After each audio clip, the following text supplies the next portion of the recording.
Hello అండి, hi everyone, welcome to B1 news. ఈ April 19న Sarapanjaram movie release కాబోతోంది. And ఆ మూవీ టీమ్ ఇప్పుడు మనతో పాటు ఉన్నారు, వారితో మాట్లాడదాం. హలో అండి, హాయ్ ఎవ్రీవన్, అందరికీ నమస్కారం. ఎలా ఉన్నారండి అందరూ? Fine. So director is the captain of the ship కాబట్టి ఫస్ట్ నవీన్ కుమార్ గారితో స్టార్ట్ చేస్తాను.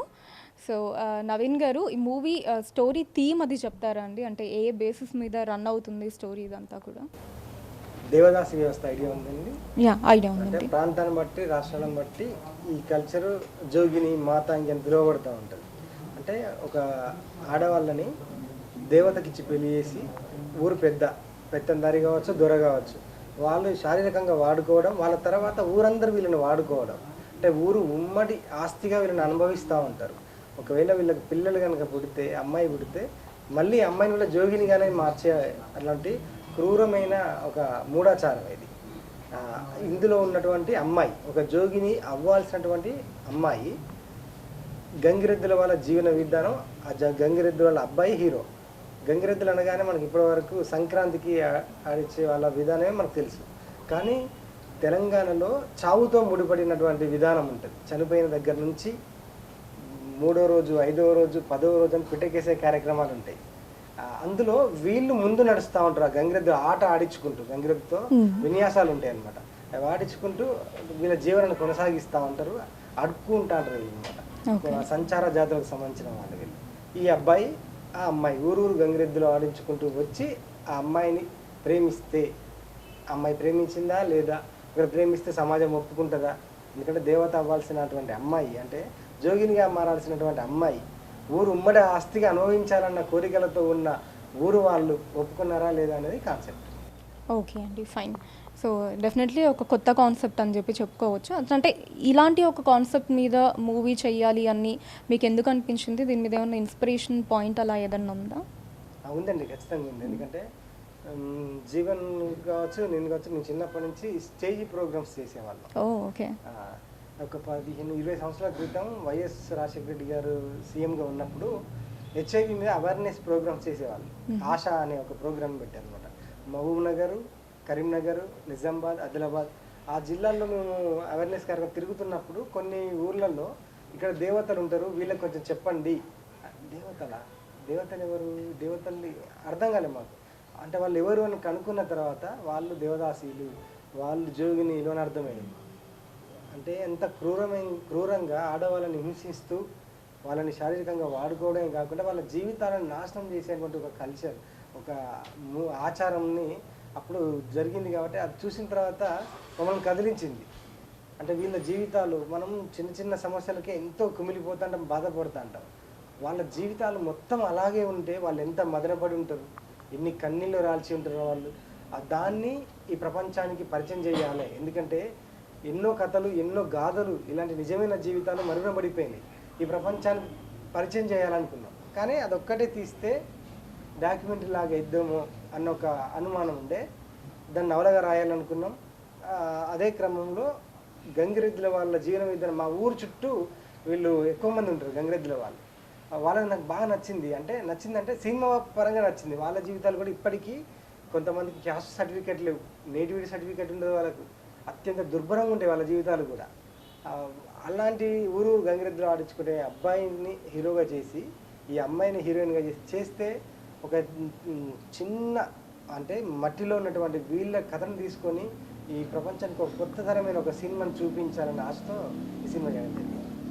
ఓకే అండి. అండ్ అలానే హీరోగా కూడా, అంటే లీడ్ రోల్లో కూడా మీరే యాక్ట్ చేయడం జరిగింది. ఎందుకంటే ఇంకొకళ్ళ మీద నమ్మకం లేదా, అంత పర్ఫార్మెన్స్ ఇస్తారా ఇవ్వరా అన్న? అదేం కాదు, దానికి నేను చెప్తా అండి. సార్ చెప్తారు. ఓకే, యాక్చువల్గా అది ఇవ్వండి.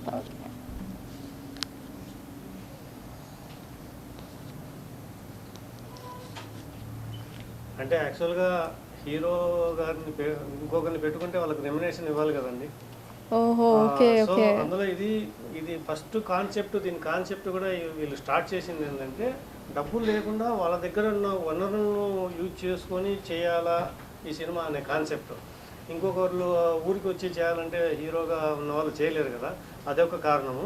ఇంకొకటి ఏంటంటే, ఇది గంగిరెద్దుల అబ్బాయి అంటే ఆ గంగిరెద్దుల ఆట కూడా ఈయన ఏం చేశాడంటే, ఆ హీరో అయ్యేదానికోసము ఆ గంగిరెద్దుల ఆట కూడా నేర్చుకున్నాడు. ఓకే. అంటే గంగిరెద్దులు ఆడిస్తుంటారు కదా, అంటే వాళ్ళని ఇలా పాదాలు పైన పెట్టించుకొని అంత రిస్క్ చేయాలంటే చేయలేరు కదా. సో దానికోసం గంగిరెద్దులను కూడా ఈయన ఆడించి ఆ ఆట కూడా నేర్చుకొని ఈ సినిమాలో హీరోగా చేయడం జరిగిందనమాట. ఓకే. సో అలాగా డబ్బులు మిగలు పెట్టడానికి హీరో అవతారం ఎత్తారంటారు. ఓకే. సో ప్రొడ్యూసర్ గారు అయితే హ్యాపీ. అంటే నేను ప్రొడ్యూసర్గా కాదండి, ఇది అదే యాక్చువల్గా ఒక ప్రోత్సాహంగానే ముందుకు వచ్చాను. అంటే వీళ్ళు ఎవరో కూడా నాకు తెలియదు. యాక్చువల్గా దీనికి ముఖ్య కారణం మల్లిక్ గారితో నాకున్న పరిచయం 2014, అంటే 10 years బ్యాక్. ఆయన నా మొదటి మూవీకి మ్యూజిక్ డైరెక్టరు. ఆయన దృష్టికి వచ్చింది ఫస్ట్. ఆయన దృష్టికి వచ్చి నాకు కరోనా టైంలో ఇలా కాల్ చేసి ఒక ఎక్స్పెరిమెంట్ మూవీ చేస్తున్నారు మా ఫ్రెండ్స్, మీకు చేతనైనంతవరకు ఏదన్నా దీనికి హెల్ప్ చేయండి అంటే సరే ఏ విధంగా నేను హెల్ప్ చేయను అంటే, వీళ్ళు అప్పుడు ఆ కెమెరాస్ కూడా ఎక్కడన్నా అంటే ఇవి వాళ్ళు డబ్బులు పెట్టి తేలేదు, ఎవరైనా ఫ్రీగా ఇస్తే ఆ రోజు షూట్కు తెచ్చి అలా వాడుకునేవాళ్ళు. అంటే ఇప్పుడు జీవన్ కావచ్చు, వెంకీ మైకి కావచ్చు, రాజమౌళి కావచ్చు, అప్పుడు 2020లో అంటే వాళ్ళు చాలా బిజీ ఆర్టిస్టులు, జబర్దస్త్లో మంచి ఫేమ్ ఉన్న వాళ్ళు వచ్చి కూర్చొని ఆ రోజు కెమెరా లేదంటే ఎలా ఉంటుంది. అంటే ప్రతిరోజు అట్లా కొన్ని ఫేస్ చేస్తున్నారని తెలిసి ఇలా కెమెరా కావాలి సార్ మీరు ఇప్పించండి అంటే అప్పుడప్పుడు నేను వాళ్ళకి కెమెరా ఇప్పించడం, దాని తర్వాత వాళ్ళు షూటింగ్ కూడా సజావుగా చేసుకోవడం జరిగిందనమాట. ఆ షూటింగ్ నేను కెమెరా ఇప్పించిన తర్వాత కూడా నేను 2-3 times వాళ్ళ లొకేషన్స్కి వెళ్ళాను. లొకేషన్స్కి వెళ్ళినప్పుడు ఎట్లా అనిపించిందంటే నాకు ఒక పండుగ వాతావరణం కనిపించింది. ఎందుకంటే ఎంత హెల్దీగా వీళ్ళందరూ, అంటే అక్కడ మీరు సినిమా షూటింగ్ అనగానే పెద్ద పెద్ద క్యారీ వ్యాన్స్, ప్రొడక్షన్స్, టెంట్లు, చైర్లు అలా ఎక్స్పెక్ట్ చేస్తారేమో. ఇందులో ఏమీ లేవండి, కనీసం ఒక చైర్ కూడా లేకుండా వాళ్ళు అంత బిజీలో కూడా నిజంగా ఈ ఆర్టిస్టులు కూడా వీళ్ళకు చాలా ధన్యవాదాలు తెలుపుకోవాలి. ఎందుకంటే వీళ్ళు ఇచ్చే ప్రోత్సాహం, అంటే డబ్బులు తీసుకోవడమే కాకుండా, అంటే ఇప్పుడు ఉన్న సిచ్యువేషన్ ఏంటంటే మధ్యాహ్నం క్యారీ వ్యాన్లో కూర్చొని క్యారీ వ్యాన్లోకి ఒక బిర్యానీ రాలేదంటేనే వెళ్ళిపోయిన ఆర్టిస్టులు కూడా చాలామంది ఉన్నారు. అలాంటిది ఏమీ లేకోకుండా మండు టెండలో గొడుగు కూడా లేకోకుండా చెట్ల కింద కూర్చొని ఆ క్యారీ ఇంట్లో వండుకొని తింటూ అక్కడ షూటింగ్ చేసుకొని అది చూస్తే నిజంగా నాకు చాలా హ్యాపీ అనిపించింది. అన్ని ప్రొడక్షన్ ఇలా ఉంటే చాలా తక్కువ బడ్జెట్లో చేసుకోవచ్చు కదా. మేము చేస్తున్నామంటే రోజుకు 4-5 క్యారీ వ్యాన్లు, ఒక క్యారీ వ్యాన్లో ఒక హీరోకు ఒక ఆర్టిస్టుకు మొత్తం మొత్తం క్యారీ వ్యాన్ కూడా అతనే కావాలని అడిగే ఈ రోజుల్లో ఒక క్యారీ వ్యాన్ కూడా లేకుండా, ఒక చిన్న చైర్ కూడా లేకుండా మండు టెండలలో వాళ్ళు క్యారీ పెట్టుకొని వచ్చి చేసిన విధానము అవన్నీ చూసి నిజంగా నేను చాలా హ్యాపీ ఫీల్ అయ్యాను అనమాట. ఓకే అండి. సో అయితే ఇష్టపడి చేశారు జీవన్ గారు. మరి ఇష్టంలో ఏమన్నా కష్టాలు ఉన్నాయో లేదో కనుక్కుందాం. సో జీవన్ గారు ఏంటి, ఎలా ఈ ప్రాజెక్ట్లోకి ఇన్ అయ్యారు? సో ఇందాక నవీన్ గారు చెప్పినట్టు అసలు బచ్పన్కే దోస్త్ అని చెప్పి అర్థమైంది మీరు డైరెక్టర్ హీరో గారికి. సో ప్రాజెక్ట్లో అది కూడా అసలు డబ్బులు కూడా ఏం ఇవ్వలేదని చెప్తున్నారు ఓపెన్గా, వితౌట్ రెమ్యునరేషన్. ఓపెన్ కాదు, మేము అనుకున్నది అది. సో డబ్బులు ఇవ్వకపోయినా ఏంటి చేయడానికి గల కారణం? స్క్రిప్ట్ నచ్చా లేకపోతే డైరెక్టర్ గారు ఫ్రెండ్ అని చెప్పా? రెండు అండి. అంటే ఫస్ట్ నవీన్ అన్న ఇది అనుకున్నప్పుడు కెమెరామెన్ డిఓపి గారు మస్తాన్ గారు సహకారం, దాని తర్వాత ఇంకా ఎవరిని అడిగితే అవుతుంది అంటే నెక్స్ట్ ఎవరు కావాలి, ఆర్టిస్టులు కావాలి, నాకు చేయడం, నేను ఓకే అన్న, వెంకీ, రాజమౌళి అన్న, వరంగల్ భాష అన్న, సో వీళ్ళందరూ ఓకే అనేసరికి అప్పుడు కొంచెం ఇంకా ధైర్యం వచ్చింది, ఓకే చేయగలుగుతాను. అంటే ప్రతి ఒక్కరం కూడా అనుకున్నాం మనం ఒక 0 బడ్జెట్ అనే కాన్సెప్ట్తో వెళ్దాము, ఇది ఒక కొత్తగా ఉంది, మనం ఒక ప్రయోగం చేద్దాము. సో మీకు తెలుసు ఎన్నో సినిమాలకు చేసినా కూడా రేపిస్తా మాపిస్తా అని పోయిన చాలా ఉన్నాయి. సో దానికంటే ఇప్పుడు మన ఫ్రెండు ఒక గొప్ప కథ, ఒక హిస్టరీ ఉన్న, ఒక చరిత్ర ఉన్న కథ, సో ఇలాంటి దానికి మనం టైం స్పెండ్ చేసి చేసుకుంటే మనకు మంచి పేరు వస్తుంది కదా. సో ఎందుకు అనవసరంగా వేరే వాళ్ళకి చేసి మనకు డబ్బులు ఇవ్వకుండా కూడా వాళ్ళ కోసం టైం స్పెండ్ చేసినాం. ఇలాంటి దానికి టైం స్పెండ్ చేసుకుంటే మనకు ఫ్యూచర్ ఉంటుంది, సో మనకు గొప్ప పరిచయాలు దొరుకుతాయి, మనం ఒక గొప్ప సినిమాలో చేసినామన్న అది ఉంటుంది అనే ఒక ఉద్దేశంతో చేయడం జరిగింది. ప్లస్ అందులో ఒకటి మేము చిన్నప్పటి నుంచి కొన్ని వేల కార్యక్రమాలు చేసినాం, 100 కూడా కాదు, ఓకే కొన్ని వేలు. అంటే మీరు అన్నారు కదా బచ్పన్, నేను 3rd క్లాస్ నుంచే స్టేజ్ల మీద సాంగ్స్ పాడడం, డ్యాన్స్ చేయడం ఇలా చేస్తూ అప్పటి పరిచయం కాబట్టి సో మేము అనుకోవడం దానికి చేద్దామని చెప్పిన తర్వాత ఓకే అనుకున్నాం, చేద్దాం అనుకున్నాం, బాగానే ఉంది. కానీ దాని తర్వాత ఎలా, దాని తర్వాత జరిగిపోయే పరిణామాలు మేము ఆలోచించాలి. అంటే చేస్తాం, షూటింగ్ చేస్తాం, కానీ దానికి డబ్బింగ్ ఉంటుంది, ఇవన్నీ ఉంటాయి, ఆర్ఆర్ ఉంటుంది అన్న సంగతి మేము నిజంగా ఎక్స్పెక్ట్ చేయలే. అప్పుడు అవుతుందిలే అని చెప్పి అనుకున్నాము. కట్ చేస్తే ఆ సినిమా అంతా అయిపోయిన తర్వాత అప్పుడు స్టార్ట్ అయింది అసలు ఏంటి మా పరిస్థితి, ఇక్కడి వరకు అయితే వచ్చినాం కానీ అసలు ఇక్కడి నుంచి కదిలేలాగా లేదు అన్న టైంలోనే మాకు మల్లికన్న దొరకడం, మల్లికన్న నుంచి మాకు మా గణపతి రెడ్డి సార్ దొరకడం.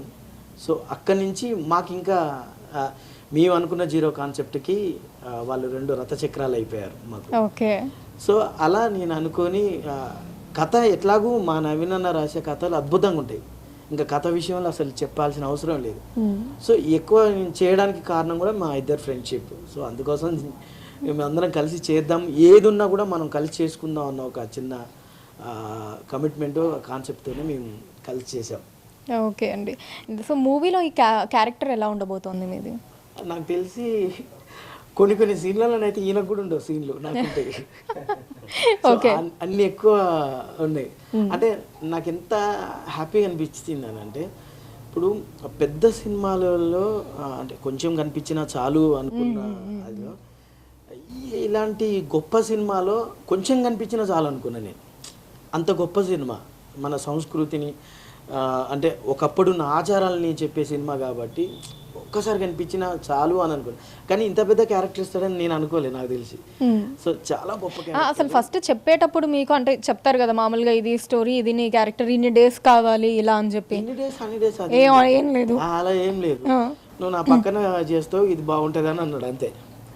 ఓకేలే అంటే ఒక 2 రోజులు వస్తే అయిపోతుందిలే అనుకున్నా. ఆ 2 రోజులు కాస్త చాలా రోజులైంది. అయినా చాలా రోజులు అయిందన్న అసలు ఆ ఫీలింగే లేదు. అసలు ఇంకెక్కువ ఉంటే బాగుండన్న ఫీలింగే చేసుకున్నా. అంటే ఇక ఈయన లేకుండా నేనే చేసేవాడిని. సో అంత కనిపించింది, అంత కథలు అంత ఇన్వాల్వ్ అవ్వడం. ఇందులో చేసిన ఆర్టిస్టులకు ప్రతి ఒక్కరికి మంచి పేరు వస్తుంది. మాకు సపోర్ట్ చేసిన గణపతి రెడ్డి గారికి మంచి పేరు వస్తుంది, అరే ఇంత మంచి టీంకు సపోర్ట్ చేశాడని. సో మల్లికన్నకు, టెక్నికల్ టీంలందరికీ మంచి పేరు వస్తుంది. ఇందులో చేసిన ఆర్టిస్టులందరూ కూడా ఒక్కొక్కరికి ఒక్కొక్క ప్రత్యేకత. ఈ ప్రతి ఒక్క క్యారెక్టర్, ఇప్పుడు నా క్యారెక్టర్ కానీ, రాజమౌళి అన్న క్యారెక్టర్ కానీ, రాజమౌళి అన్న కానీ, నేను కానీ, వెంకీ కానీ, వీళ్ళు ఓన్లీ జబర్దస్త్లో నవ్విస్తారా అదే ఎక్కువ ఉంటుంది జనరల్గా. కానీ ఇందులో నవ్వించడంతో పాటు రియల్గా అబ్బా అంటే వీళ్ళు ఏడిపిస్తారనే సిచ్యువేషన్స్ కూడా ఉంటాయి. అంటే ఆ కథకు అంతగా యాప్ట్ అయి ఉన్నాం. సో ఎమోషనల్ సీన్స్ మీకు ఉంటాయి అనుకోనక్కర్లేదు. హీరోయిన్కు ఆమె ఖచ్చితంగా పేరు వస్తుంది. ఎందుకు అని అంటే మీరు చూసి ఉండొచ్చు ఈ మధ్య 4 minutes. ఇక ఖచ్చితంగా ఆమెకు నిజంగా ఇన్ని సంవత్సరాలు చేసిన వాళ్ళు కూడా అంత క్లారిటీగా, అంత పర్ఫెక్ట్ ఎక్స్ప్రెషన్స్తో, అంత టైమింగ్లో చెప్పలేదు. అసలు అంత పెద్ద డైలాగును చెప్పడం నిజంగా గ్రేట్. సింగిల్ షాట్లో చేశారన్నారు కదా. యా అసలు ఫుల్ అంటే ఫుల్. ఇంకా మేము ఈ సినిమా టైంలో నిజంగా ఎంత బాధపడ్డామనంటే, ఆ టైంలో నాకు హెల్త్ బాగాలేక నేను నా సిచ్యువేషన్ ఇంకా ఆల్మోస్ట్ ఇంకా నేను చచ్చిపోయే పొజిషన్ అయిపోయింది. అంటే ఇంకా మా విలేజ్ వాళ్ళు కూడా లేడు పలాని జీవనం ఇంకా లేడంట, ఇంకా చనిపోయే పొజిషన్ వచ్చింది అని చెప్పేసి అని అనుకున్న బాడీని తీసుకొస్తున్నారు అనే టైం అంటే ఆ సిచ్యువేషన్ నుంచి మళ్ళీ బయటపడ్డ తర్వాత నాకు ఎలాగైతే నేను బయటపడి నాకు సెకండ్ జీవితం అయిందో, ఈరోజు ఈ సినిమా కూడా నిజంగా చచ్చి బతికి వచ్చినట్టే. అంత ఇబ్బందులు పడుకుంటూ బయటికి తీసుకొచ్చుకున్నాము.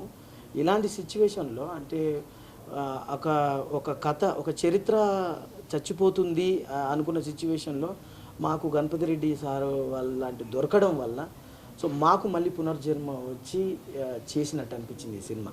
సో మేము ఆ టైంలో ఎంత అంటే మేము ఓకే కొంత ఆర్టిస్టులము మాకు కొంచెం తెలుసు కాబట్టి ఓకే, ఆ ఊరి వ్యక్తులను కూడా కొంతమంది ఆర్టిస్టులను చూసుకున్నాము. అంటే వాళ్ళకు తెలియక సినిమా అంటే ఖచ్చితంగా వచ్చి ఉండాలి, మళ్ళీ సాయంత్రం 6 గంటలకు వెళ్ళాలి అనే వాళ్ళకు తెలియదు కదా. మేము అందరం వచ్చి సెట్లో ఉండి ఇక స్టార్ట్ చేసుకుందాం అనుకున్న టైంలో వాళ్ళు ఇంకొక ఆర్టిస్ట్ కావాలి రాలేదు అంటే పనికి పోయి రావచ్చా నేను పొద్దున చెరువు దగ్గర ఒక చిన్న పని ఉంది, అది ఇప్పు చేసుకొని వస్తా. నాకు తెలియదు కదా, ఓ పెళ్ళి పోయేస్తాను ఒకరు. అంటే అప్పుడు మా సిచ్యువేషన్ ఏడవాలా నవ్వాలా అనే సిచ్యువేషన్లో ఉన్నాం. సో అలాంటి సిచ్యువేషన్ ఎదుర్కొని ఆర్టిస్ట్ కి అయితే 6 కాల్ సీట్ ఉంటుంది, మనం ఈ టైంకి ఉండాలని తెలుస్తుంది. వాళ్ళకి తెలియదు కదా, విలేజ్లో ఏముంది, ఇంటికాడ పొలం పనులు అవే ఉంటాయి. సరే సరే మీరు అక్కడ షూట్ చేసుకుంటాను, అందులోకి పొలం వరకు వెళ్ళేసి వస్తాను, వెళ్ళిన కూడా అలాగే అందులో మీరు 0 బడ్జెట్ కదా. అవును, మనీ కూడా ఏమి ఇవ్వట్లేదు, మనం అడగడానికి కూడా ఉంటుంది దబాయించి అని. సో అలాంటి సిచ్యువేషన్ నుంచి అన్నీ నెగ్గుకుంటూ తట్టుకుంటూ చేసుకుంటూ, సో ఇదంతా కారణం కూడా అంటే మా శ్రమ చూపించడం అని కాదు, తెలంగాణ బతుకు చిత్రాన్ని చూపించడం అనే ఉద్దేశమే. సో మేము ఎంత కష్టపడ్డాం ఏమనేది అది తెలియదు.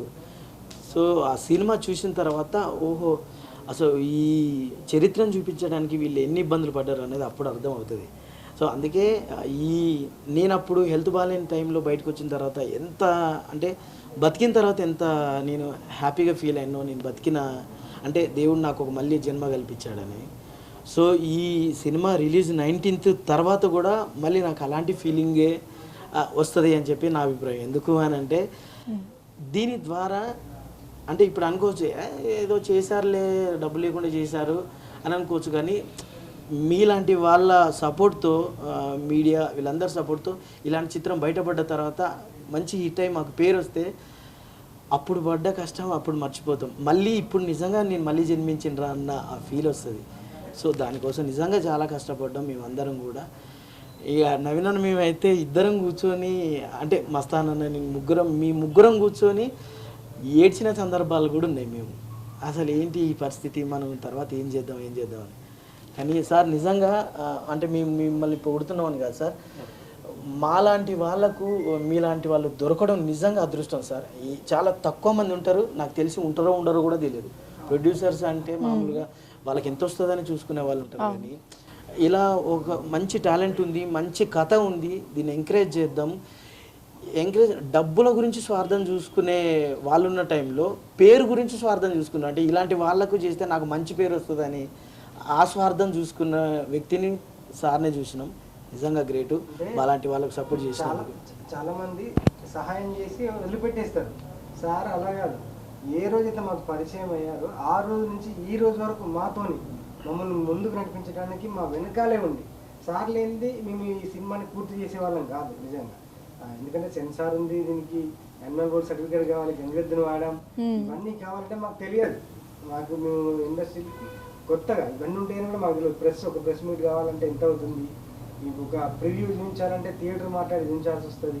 ఇవన్నీ కూడా దగ్గరుండి సార్ నేనున్నా, మీరు చేసేది కదా, నేను చేసేది చేస్తా, నేనున్నా, ఆ ధైర్యాన్ని ఇచ్చి మమ్మల్ని ఒక సినిమా కోసమే కాదు మా పర్సనల్ కూడా మా సమస్యల్ని సార్ తెలుసుకొని మేము చెప్తే మేము అడిగితే సార్ ఇవ్వడం కాదు, మేము చెప్పకుండా సార్ తెలుసుకొని మమ్మల్ని ఆదుకున్న రోజులు ఉన్నాయి.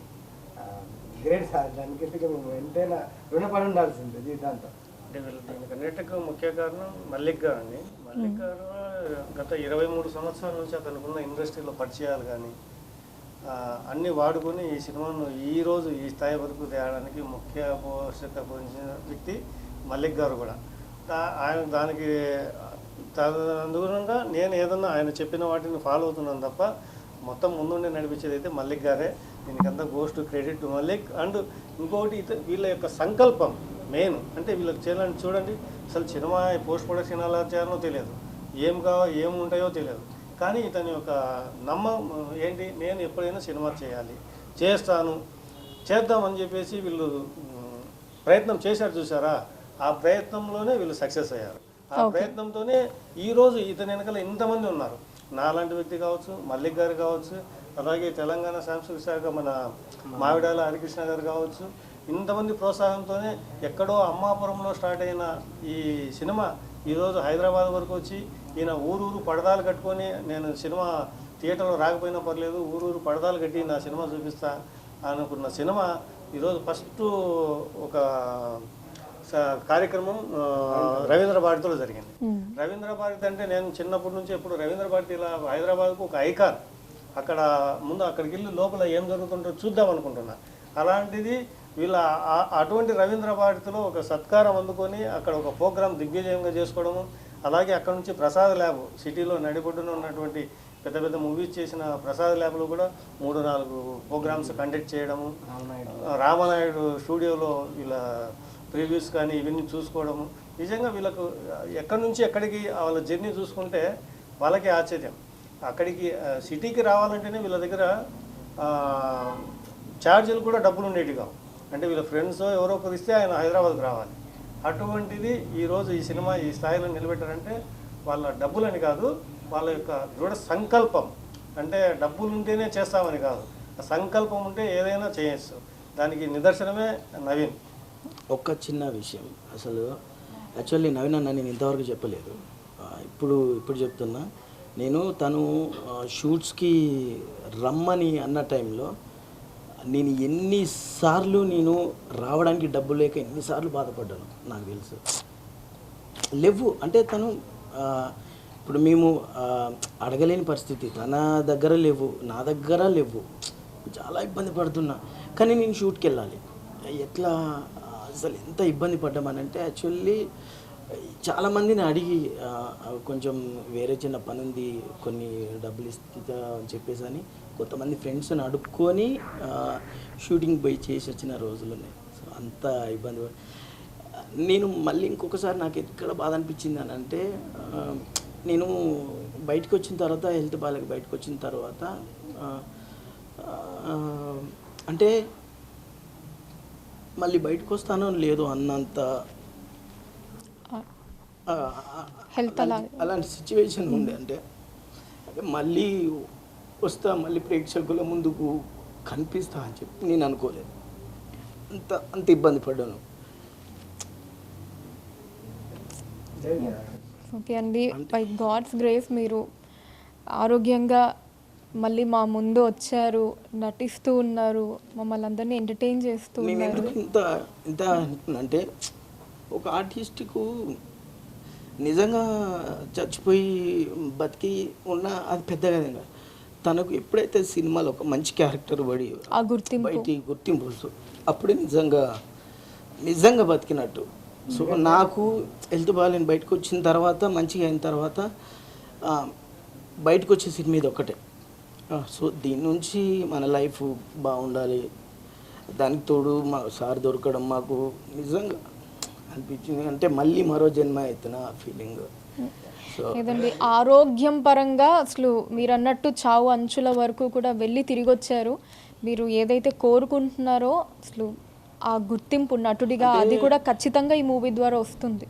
ఆరోగ్యం అప్పుడు మంచి ఉన్నప్పుడు స్టార్ట్ చేసిన ఇది మధ్యలో అయిపోయి మళ్ళీ ఈ సినిమాకు నేను మళ్ళీ రాకపోతే మళ్ళీ వీళ్ళంతా మొత్తం చేసుకోవాల్సిన పరిస్థితి వచ్చు. అంటే అలానే జీవన్ గారు అంటే ఫినాన్షియల్గా కూడా ఇంత డౌన్ మీరు అవ్వడానికి కారణం ఈ హెల్త్ ఇష్యూస్ వల్లనే ఇబ్బంది. అప్పట్లో నేను టీమ్ లీడర్గా చేస్తూ ఉన్న టైంలో అసలు ఒక మంచి పీక్ స్టేజ్కి. సో ఇప్పటికి కూడా దానివల్లనే ఇబ్బంది పడ్డా, ఆర్థికంగా కూడా దానివల్లనే చితికిపోయినా, దానివల్లనే ఆగమైపోయినా. సో ఇప్పుడు కూడా అంటే ఒక మంచి క్యారెక్టర్ పడితే మళ్ళీ లైఫ్ మంచిగా సెటిల్ చేసుకొని మంచిగా ఉందాము అన్న ఉద్దేశంతోనే మళ్ళీ ఉన్నాం. సో దానివల్లనే డౌన్ అయిపోయినా తప్ప ఇంకా నేను ఇదో చెడు వ్యసనాలు ఆ వ్యసనాలకు అలవాటు పడి అయితే అసలే లేదు. ఇప్పుడున్న ఆర్టిస్టులలో మనం రెమ్యునేషన్ మాట్లాడుకుని కొంచెం అడ్వాన్స్ చెల్లించిన తర్వాత కూడా సెట్స్కి రావాలంటే చిన్న సినిమాలు అయితే ఫుల్ పేమెంట్ ముందు ఇస్తే కూడా రాని పరిస్థితి సెట్లోకి. చాలామంది పర రాష్ట్రాల వాళ్ళు నేను 2014లో అది ఫేస్ చేశాను. ఒక ఆర్టిస్టు పేరు చెప్పుకోకూడదు, 50,000 రూపాయలు డబ్బులు లేదని చెప్పేసి తాజ్ హోటల్లో కూర్చొని, అంటే ఆయనకు అంతా అమౌంట్ ఇచ్చాం, ఇంకా 50,000 రూపాయలు బ్యాలెన్స్ ఉంది. రాకపోతే షెట్టుకు ఎప్పుడు వచ్చాడు, మన 6 to 6 కాల్ షీట్ అయితే మధ్యాహ్నం 2 గంటలకు వచ్చాడు. మాకు 6 గంటలకు అప్పట్లో ప్రొడక్షన్ అప్పుడు వచ్చేసి పర్ డే వచ్చేసి 2 lakhs ఉండింది. అంటే ఆయనకు 50,000 ఇవ్వాల్సింది వస్తే అక్కడ మాకు 1 lakh ఆల్రెడీ లాస్ అయిపోయాం. అటువంటి ఆర్టిస్టులు ఉన్న ఈ టైంలో నిజంగా వీళ్ళు రెమ్యునేషన్ తీసుకోకుండా నిజంగా జీవన్ ఇప్పుడు నువ్వు చెప్తుంటే నాకు నీ బాధ అర్థమవుతుంది.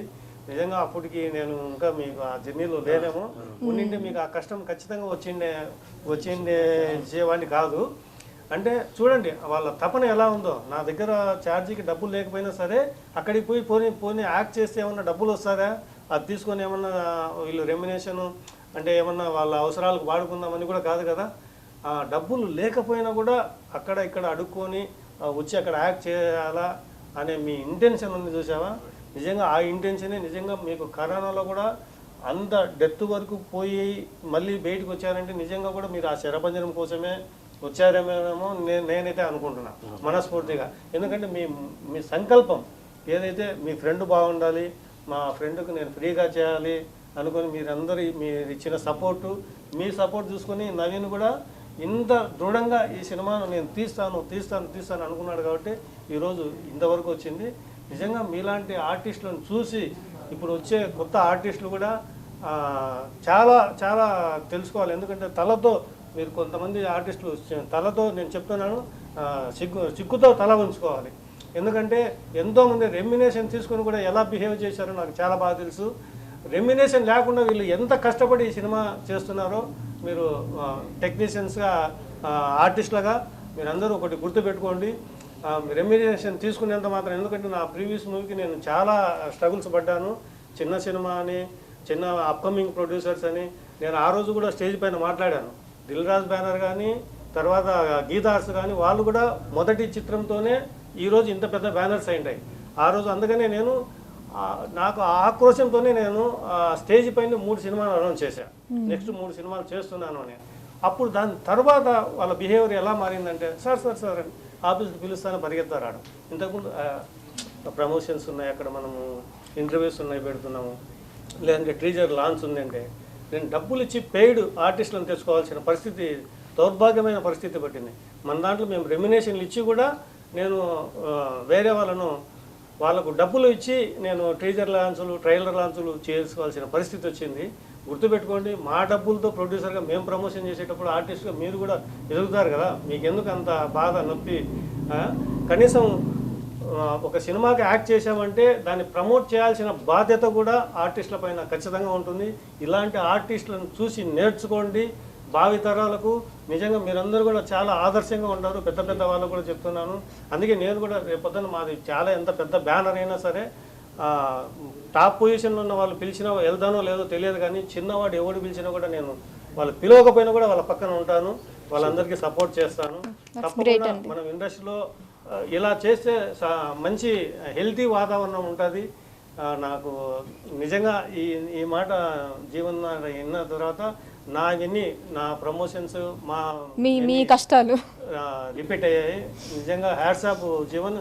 మీలాంటి వాళ్ళకి చేసి మిమ్మల్ని నిజంగా సూపర్ స్టార్లు చేయడమే నా యొక్క నెక్స్ట్ ఉద్దేశం అని కూడా నేను చెప్తున్నాను. నైస్ గణపతి గారు సార్, మీలాంటి వాళ్ళు దొరకడం కూడా మాకు సంతోషం. ఎందుకంటే ప్రొడ్యూసర్ దొరికితే ఆశాంతం చేసే వాళ్ళు చాలా మంది ఉంటారు. కానీ లాస్ట్ బడ్జెట్ మా మూవీకి 4 కోట్లు ఖర్చు పెడితే ప్రమోషన్స్కి 1.5 crore ఖర్చు పెట్టాల్సింది వచ్చింది. అంటే తీసిన బడ్జెట్లో 35% ప్రమోషన్స్ ఖర్చు పెట్టాల్సింది వచ్చింది. సరే పెట్టినా కూడా ఎంతమంది వరకు రీచ్ అయిందో కూడా తెలియదు. అదే ఒక పెద్ద హీరో మైక్ పెట్టుకొని మా గురించో, మా బ్యానర్ గురించో, మా సినిమా గురించో చెప్తే అప్పుడు 10 మంది తెలుసుకుంటున్నారు. కానీ అది కాదు కదా. అప్కమింగ్ అంటే ఇలాంటి ఆర్టిస్టులకు అంటే మాకు నేను నిజంగా అందుకనే ప్రేక్షకులు ఆ రోజు కూడా నేను చెప్పాను, ఆ తల్లిదండ్రులు లేని పిల్లలకు అనాథ శరణాలయం ఒక గుడి లాంటిది అయితే అప్కమింగ్ అంటే క్యాస్టింగ్ లేని, స్టార్ క్యాస్టింగ్ లేని వాళ్ళకు అప్కమింగ్ మాలాంటి ప్రొడ్యూసర్స్కు నిజంగా ప్రేక్షకులే దేవుళ్ళతో సమానం. కాబట్టి ప్రేక్షకులు మీలాంటి వాళ్ళు ఉన్నారు కాబట్టి మేము కూడా ఇండస్ట్రీ ఇంత హెల్తీగా ఉంది. మేము ఇంకా 10 సినిమాలు చేయగలుగుతున్నాం. సో హలో లయ్య గారు. హాయ్. కొంచెం టైం పట్టింది మీ వరకు రావడానికి. సో మీ క్యారెక్టర్ అది ఇందాక చెప్పినట్టు అఫ్కోర్స్ పోస్టర్లో, మీ వెనకాల ఉన్న పోస్టర్లో చూసినా సరే చక్కగా అలా యాప్ట్గా సరిపోయారు. అండ్ అందరూ కూడా చాలా చక్కగా పర్ఫామ్ చేశారని చెప్పారు. సో అదే సింగిల్ షాట్ గురించి చాలా ఇంకా గొప్పగా చెప్పారు. ఏంటి ఆ ఎక్స్పీరియన్స్ గురించి మాట్లాడతాను నేను first. So 4.5 minutes 4 minutes 45 seconds single షాట్లో చేశారంటే ఏంటది, దాని గురించి చెప్పండి. అంటే నేను అది బాగా ప్రిపేర్ అయ్యాను అనమాట. ప్రిపేర్ అయ్యి చేశాను. అది ఏ సీనో చెప్పచ్చా మీరు?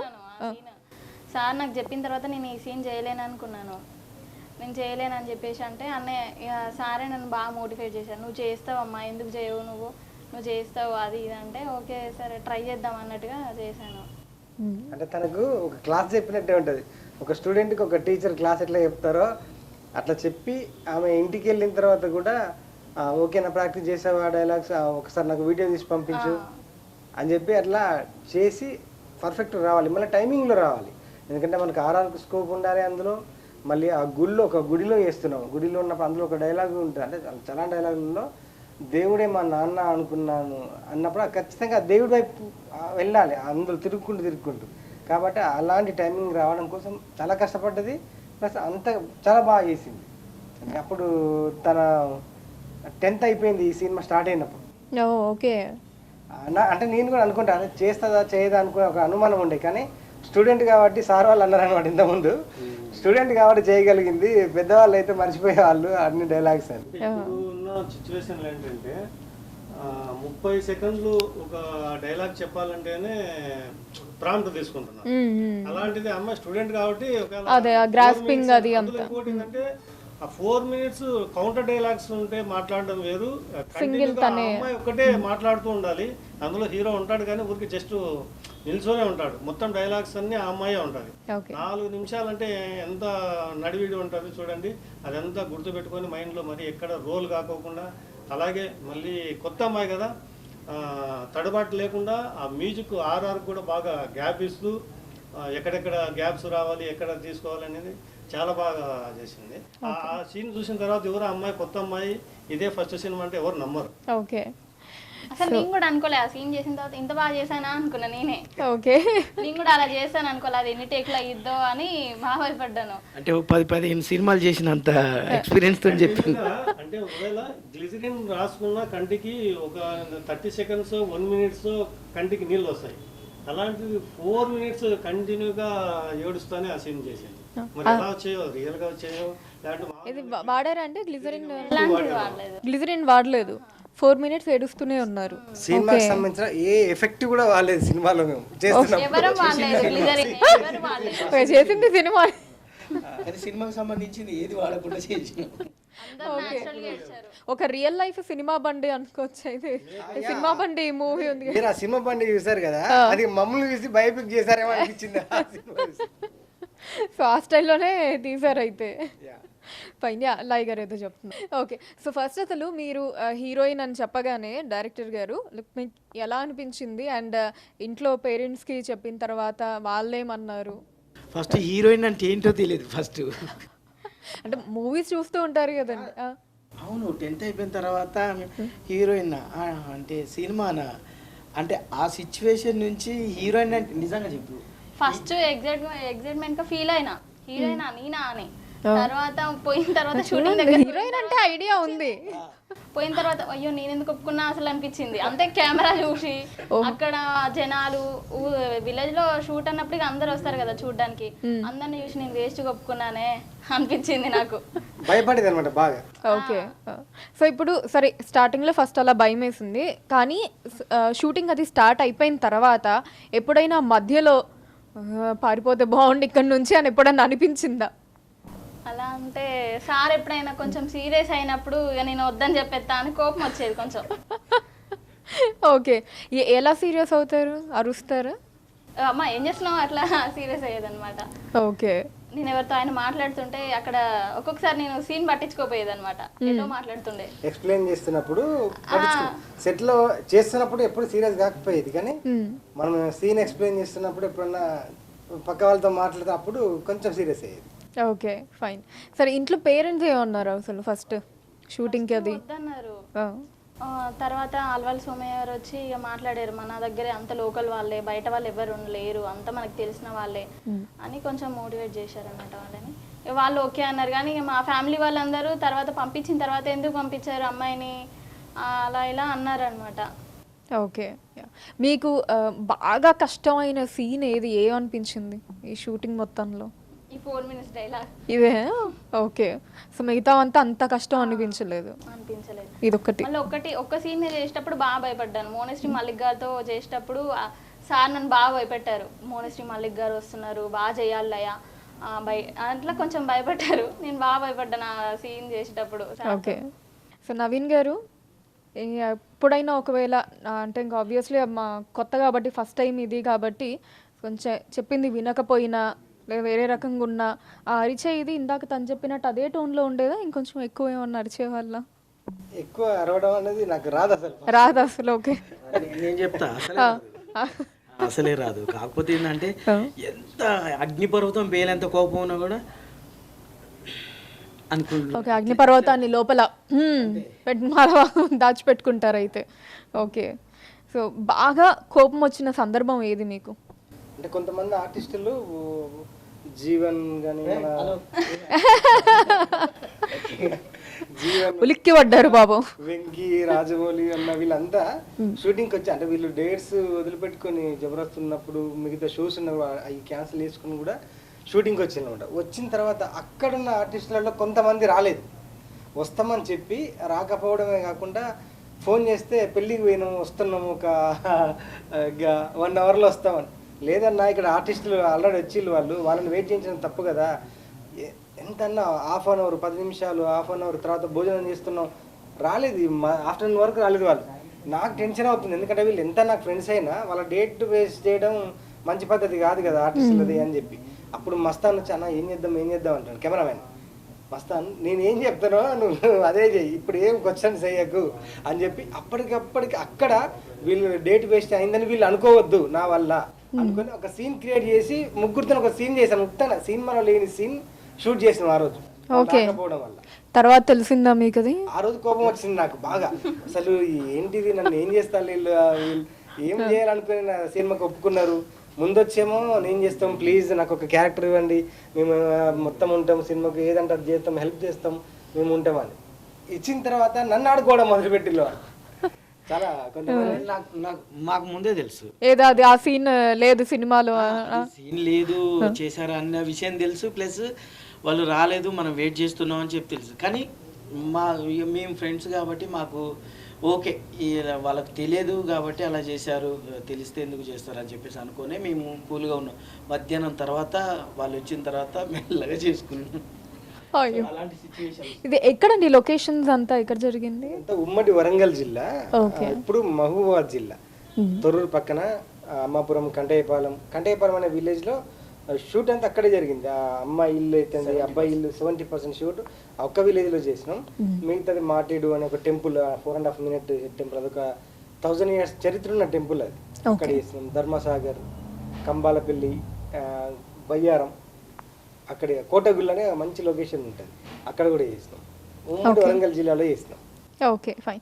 సరే, ఇప్పుడు అంటే కొంతమంది మీకు తెలిసిన వాళ్ళు ఫ్రెండ్స్ వాళ్ళకి రెమ్యునరేషన్ ఇవ్వలేదు, మిగతా ఆర్టిస్టులని కూడా ఎవరికి రెమ్యునరేషన్ ఇవ్వమని చెప్పి అలానే తీశారు ఫైన్ మూవీ అంతా కూడా. కానీ ఈవెన్ లంచ్, డిన్నర్ ఇది కూడా ఎవరికి వాళ్ళు బాక్సులు కట్టుకొని తీసుకురావడం, అసలు ఏంటండి ఇది? అసలు ఒక రూపాయి, నాట్ ఈవెన్ సింగిల్ రూపీ కూడా ఖర్చు పెట్టకూడదు అనుకున్న గట్టిగా ఫిక్స్ అయ్యారా? ఖర్చు పెట్టడానికి లేవు మా దగ్గర. ఓకే, ముందు ఉండాలి కదా ఖర్చు పెట్టడానికి అంటారా? ఓకే, ఒక సంకల్పం అనేది ఉన్నది మన దగ్గర, ఒక ఆశయం అనేది ఉన్నది. అది మనం నిద్రపోనివ్వకుండా చేస్తున్నప్పుడు నేను ఎప్పుడు ఒక మాట చెప్తాను, ఆకలి నుండి వచ్చే ఆలోచనలు చాలా బలంగా ఉంటాయి. ఆ బలమైన ఆలోచనే ఈ శరపంజరం సినిమా డబ్బులు లేకుండా తీయాలని. ఇంతమంది సహకారాన్ని అందుకోవడం జరిగింది. రిక్వెస్ట్ చేసి అందరినీ, అన్న మీరు హెల్ప్ చేయండి, మీరు వచ్చి మీరు డేట్ ఇవ్వండి ఈ సినిమా కోసం, నాకు హెల్ప్ అవుతుంది, మనందరం ఒక టీమ్గా ఫామ్ అవుతామని చెప్పి. అట్లే ఇప్పుడు నా కోసం వీళ్ళందరూ వచ్చి ఎట్లా హెల్ప్ చేస్తారో మల్లికన్న కోసం మ్యూజిక్ డైరెక్టర్, ఆయన మ్యూజిషియన్స్, టెక్నీషియన్స్, స్టూడియో వాళ్ళు, గజ్వెల్ వేనన్న అని ఒక స్టూడియో ఉంటుంది, తెలంగాణకు సంబంధించిన ప్రైవేట్ సాంగ్స్ అన్నీ అందులో రికార్డ్ అవుతాయి. చాలా పెద్ద పెద్ద మంచి మంచి సాంగ్స్ అయినాయి అక్కడ. అన్న కూడా స్టూడియో ఫ్రీగా ఇవ్వడం, డబ్బింగ్ కానీ రీ రికార్డింగ్ కానీ, అక్కడ dream studio Rajanna editing shoot కానీ డిఐ చేయడం కానీ, ఇట్లా చాలామంది చాలా రకాలుగా ఇంతమంది మంచి మనుషులు ఉన్నారా అని నాకే ఆశ్చర్యం అనిపించింది. మనం వెతుకుతాము ఏదైనా సహాయం కావాలని ఎవరి దగ్గరికైనా పోతే 100 మందిని అడిగితే ఒక్కరో ఇద్దరో స్పందిస్తారు. కానీ ఇంతమంది స్పందించిందా అంటే నిజంగా ఇది ప్రకృతి సహకరించింది. దానికి మన ప్రయత్నం నిజాయితీది అయితే అన్నీ మన దగ్గరికి వస్తా నేను నమ్మిన నమ్మకం నిజమైంది. మా గణపతి రెడ్డి లాంటి గొప్పవాళ్ళు మాకు తోడవడం మాకు ఇంకా ధైర్యాన్ని ఇచ్చింది. ఎక్కడో డస్ట్బిన్లో పడిపోవాల్సినటువంటి సినిమా ఈరోజు వెండితెర మీదకి రాబోతుంది. గ్రేట్ అండి. అసలు మూవీ రిలీజ్ కాకపోయినా సరే ఏంటి అసలు ఊరూరా తెరలు కట్టి ఆడించేద్దామని అనుకున్నారంట. అసలు ఇది కాన్సెప్ట్ అండ్ బలగం మూవీ చూసి ఇన్స్పైర్ అయ్యారు. అవును, ఆఫ్ కోర్స్ దానికంటే ముందు స్టార్ట్ చేసాం. నా ఫేస్బుక్ లో కూడా ఇప్పటికి అదే ఉంటుంది. ఒక పరద కట్టిన పోస్టర్ మీద 0 బడ్జెట్ శరపంజనం సినిమా పరద కట్టి ఊరూరు చూపిస్తా అని. ఎందుకంటే అవకాశాలు లేనప్పుడు, అవకాశాలు రానప్పుడు మనమే అవకాశాలను సృష్టించుకోవాలి. అలా అవకాశాన్ని సృష్టించుకొని ఈ సినిమా చాలా మంది అడిగి ఎక్కడ పెడతావు సినిమా తీస్తున్నావు, యూట్యూబ్లో పెడతావా, దేనిలో ఓటీటీలో ఇస్తావా, ఎక్కడ పెడతావు? ఎక్కడ పెట్టను. ఒకవేళ రిలీజ్ కాకపోతే పరదా కట్టి ఊరూరు తిప్పి చూపించుకుంటా. ఇది నేను తీసిన సినిమా, ఇది ఒక తెలంగాణలో మరుగున పడిపోయిన ఒక చరిత్ర. ఈ చరిత్రని 10 మందికి తెలియాలంటే ఊరికి 10 మంది చూసినా చాలు, ఒక ప్రొజెక్టర్ పట్టుకునే తిప్పుతా, పరదా కట్టి సినిమా చూపిస్తా అని. అట్లా తీసిన సినిమాకు మామిడి హరికృష్ణ గారు, తెలంగాణ భాషా సంస్కృతి శాఖ డైరెక్టర్, పిలిచి రవీంద్ర భారతిలో పోస్టర్ లాంచ్ చేయించారు గ్రాండ్గా. నాకు ఫుల్ హ్యాపీ అనిపించింది. నేను ఎవరు, నా కోసం వీళ్ళందరూ ఎందుకు హెల్ప్ చేయాలి అని. తర్వాత సార్ వచ్చి నాకు ఇంకా అనిపించింది, అరే కెమెరా కొనిచ్చేది అయిపోయింది, వదిలిపెట్టచ్చు మమ్మల్ని. అప్పటికి వదిలిపెట్టకుండా ఆ రోజు నుండి ఈ రోజు వరకు, రిలీజ్ అయ్యే వరకు, ఒక సినిమాకే కాకుండా మాకు పర్సనల్గా ఏదన్నా ఇబ్బంది ఉందని తెలుసుకొని మరి హెల్ప్ చేయడం అంటే అసలు నాకు అనిపిస్తుంది. నేను ఎవరిని, నన్ను సినిమా అంటే పోతే ఎంతోమంది నన్ను పిచ్చోనిగా చూసిన వాళ్ళు ఉన్నారు, ఎంతో అవమానించిన వాళ్ళు ఉన్నారు, అవహేళన చేసిన వాళ్ళు ఉన్నారు. నా వాళ్ళు అనుకున్న వాళ్ళు కూడా నన్ను అంత ఘోరంగా ట్రీట్ చేసిన వాళ్ళు ఉంటే ఎవరు? అసలు గణపతి రెడ్డి గారికి మాకు కనీసం పరిచయం లేదు, సంబంధం లేదు. మా కోసం సార్ ఎందుకు చేయాలి? అందుకే మేము సక్సెస్ అవ్వడం మాకంటే ఎక్కువగా సార్ కోసమైనా మేము సక్సెస్ అవ్వాలి. ఎందుకంటే మేము సక్సెస్ అయితే సార్ నమ్మకం నిలబడుతుంది. మా లాంటి వాళ్ళకు 10 మందికి, ఒక 100 మందికి సార్ ఇంకా ముందుకొచ్చి హెల్ప్ చేసేంత హృదయం కలిగినటువంటి వ్యక్తి సార్. అందుకే ఈ సినిమాని మేము జనాలు చూడండి అని ఎట్లా చెప్తున్నాం అంటే, ఒక స్లోగన్ ఎత్తుకున్నాం, కళను బతికించండి, కథను బతికించండి అని. నైస్ అండి, గ్రేట్. అసలు అంటే అసలు ఏం చెప్పాలో, ఇన్క్రెడిబుల్ జర్నీ అనుకోవచ్చు.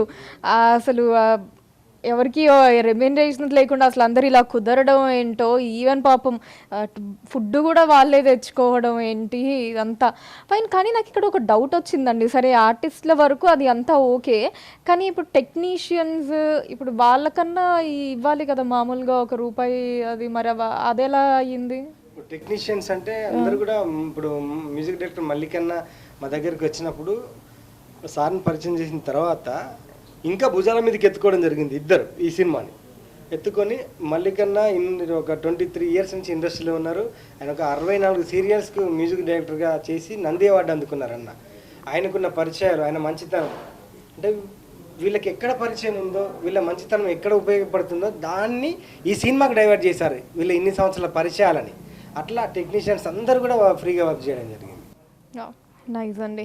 అసలు మొత్తానికి ఇందాక చెప్పినట్టు మూవీ నమ్మలేకపోతున్నారు కదా నిజంగా.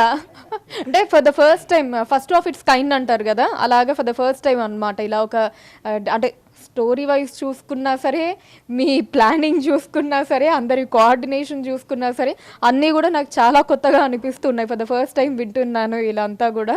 సో డెఫినెట్లీ మూవీ చూసిన తర్వాత కూడా ఆడియన్స్కి ఇంతే ఒక కొత్త ఫీల్, ఆ నేటివిటీ ఫీల్ వచ్చి అందరికీ పనిచేసిన ప్రతి ఒక్కరికి కూడా మంచి పేరు రావాలని చెప్పి కోరుకుంటున్నానండి. Thank you.